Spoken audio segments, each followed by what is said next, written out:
The US military's most vital aircraft was built in 1957, and it's literally being held together by 3D printers. Meet the KC-135 Stratotanker. Without it, American fighter jets go nowhere. This flying gas station carries over 200,000 pounds of jet fuel, mid-air refueling everything from F-35s to massive cargo planes. It is the ultimate force multiplier. But there's a massive problem. The Stratotanker is older than the pilots flying it.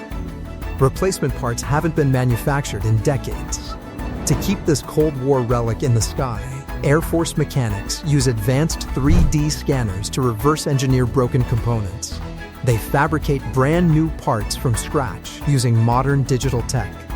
Until autonomous drones take over, this 1957 workhorse remains the undisputed backbone of American air power.